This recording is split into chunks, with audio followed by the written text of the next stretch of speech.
सच्ची शायरी का मकसद है बेख्वाब आंखों में ख्वाब देखने का हौसला पैदा करना, साकत जामद ज़िंदगी को मुतहरिक और फ़आल बनाकर नई बसीरतों और बशारतों के दरीचे पर दस्तक देना। शायरी खिलते गुलाबों, बहते झरनों और हंसी वादियों का तस्वर ही नहीं, बल्कि वक्त के जारी हालात का वो जिक्र है जिसे शायर अपने रूह कल्ब पे महसूस करता है और कलम की नोक से ज़माने के फ़र्क पे रकम करता है। आपके इल्म है कि मैं यहाँ बहुत देर क़याम करके गया हूँ और एक इदारा था उर्दू मरकज़ जो मैं बहुत अरसे तक यहाँ चलाता रहा। अल्ताफ़ गौहर साहब ने क़ायम किया था।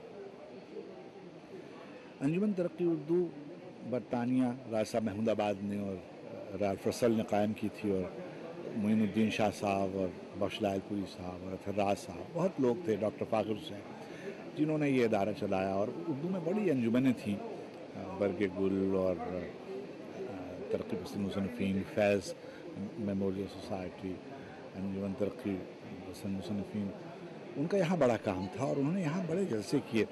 आपके इल्म में होगा कि जो तरक्की पसंद तहरीक की 50वीं सालगिरह यहाँ मनाई गई बहुत शानदार तरीके से। फिर फैज़ साहब की जो पहली उनकी ज़िंदगी में इंटरनेशनल कॉन्फ्रेंस हुई वो भी यहीं मुनक़्क़िद हुई। मगर जो आज का इज्तिमा है वो इस एतबार से बहुत मुख्तलिफ है कि इसमें दुनिया भर के मुख्तलिफ़ मुल्कों से वो लोग तशरीफ़ लाए कि जो उर्दू ज़बान की तरोीज व फ़रोग़ के हवाले से और उर्दू ज़बान के सामने जो अंदेशे और इम्कानात हैं उनके हवाले से गुफ्तगू करते रहे। आप देखिए पड़ोसी मुल्क भारत से वहाँ की जो साहित्य अकेडमी है उसके सदर और मेरे दोस्त प्रोफेसर गोपी चंद नारंग आए हुए थे और वहाँ के बहुत से अदीब और शायर मुख्तलिफ़ हिस्सों से ताल्लुक़ रखने वाले वो यहाँ तशरीफ़ लाए थे। पाकिस्तान से मुक़्तदरा कौमी ज़बान जो है उसके सदर नशीन प्रोफेसर फ़तेह मोहम्मद मलिक यहाँ तशरीफ़ लाए हुए थे और फ़तेह मोहम्मद मलिक के अलावा आपके इल्म में कि यहाँ पाकिस्तान से और हिंदुस्तान से बड़े अदीब और शायर तशरीफ़ लाए हुए हैं और न सिर्फ पाकिस्तान और हिंदुस्तान के बल्कि अमेरिका से और अफ्रीका से और दुनिया के दूसरे मुल्कों से और ख़ुद बरतानिया में और यूरोप के मुख्तलिफ़ शहरों से लोग आए हुए हैं और वो सब उर्दू ज़बान की तरोीज व फ़रोग़ के सिलसिले में होने वाले कामों का और जो इसके इम्कानात हैं और जो इसके मुस्तक़बिल की सूरतें हैं उसके बारे में गुफ्तगू कर रहे हैं। और देखिए मसले दरपेश हैं। उर्दू ज़बान को जदीद सूरत हाल से जो टेक्नोलॉजी के मसाइल हैं, जैसे कंप्यूटर एज में दाखिल होने के लिए बहुत सी चीज़ें दरकार हैं, क्या क्या कहाँ कहाँ काम हो रहा है, उसमें एक राब्ता और एक तंजीमी सतह पर जो तसव्वुरात की और ख़यालात की जो लेन का जो तबादला होता है ये हमेशा बेहतर होता है।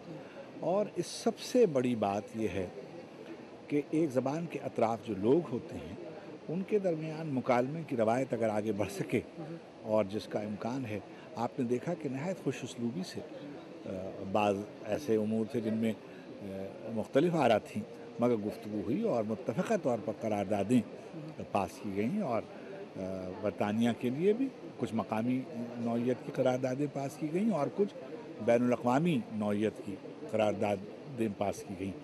मगर जो बुनियादी बात है वो यही है कि उर्दू की तरोीज व फ़रोग़ के हवाले से बहुत रोशन इम्कानात हैं और बैरून मुल्क रहने वाले जो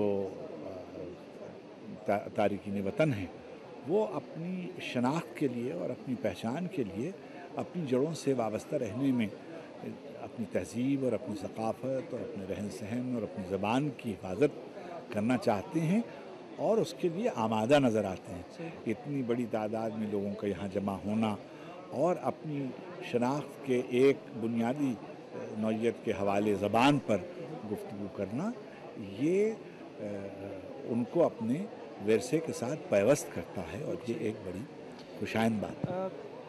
इफ्तिखार साहब, एक बहुत बड़ा मसला जो देखने में आया है वो ये है कि आज की नस्ल और उस नस्ल में कि जिसने उर्दू ज़ुबान का बेड़ा संभाला हुआ है एक बड़ा खलीज पाया जाता है। चूँकि मेरा ताल्लुक़ भी कलम से है और मैंने ये महसूस किया कि वो लोग के जो इस मैदान में बुज़ुर्ग माने जाते हैं اکثر جگہ پہ گلہ کیا جاتا ہے کہ وہ نوجوانوں کو اس راستے پہ یا اس سارے سفر میں مدد نہیں دیتے.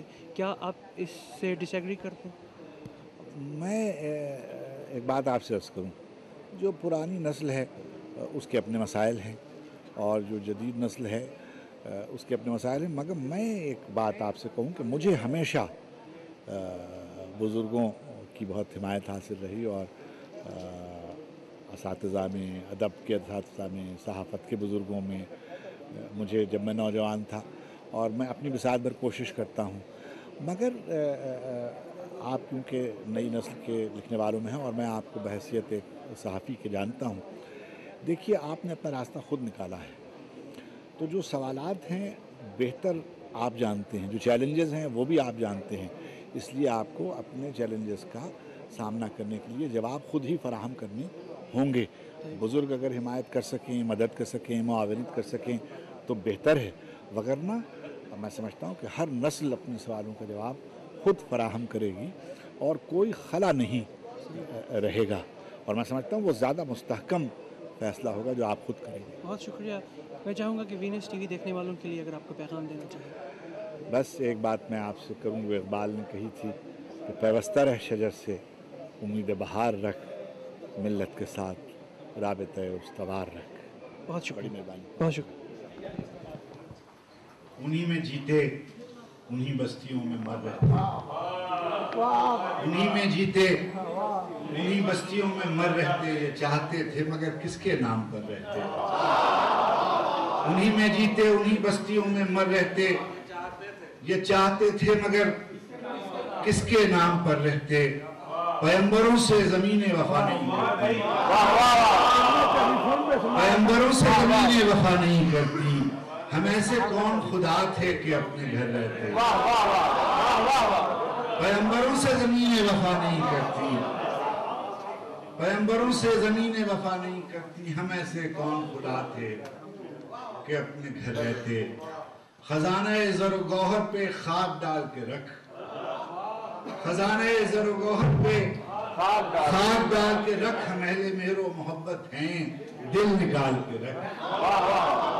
خزانہ زر و گوہر پہ خواب ڈال کے رکھ, ہم اہل مہر و محبت ہیں دل نکال کے رکھ. ہمیں تو اپنے سمندر کی ریت کافی ہے, ہمیں تو اپنے سمندر کی ریت کافی ہے, تو اپنے چشمہ بے فیض کو سنبھال کے رکھ. ہمیں تو اپنے سمندر کی ریت کافی ہے, تو اپنے چشمہ بے فیض کو سنبھال کے رکھ. شہر گل کے خس و خاشاک سے خوف آتا ہے, شہر گل کے خس و خاشاک سے خوف آتا ہے, جس کا وارث ہوں اسی خاک سے خوف آتا ہے. شہر گل کے خس و خاشاک سے خوف آتا ہے, جس کا وارث ہوں اسی خاک سے خوف آتا ہے. رحمت سید لولاک پہ کامل ایمان, رحمت سید لولاک پہ کامل ایمان, امت سید لولاک سے خوف آتا ہے.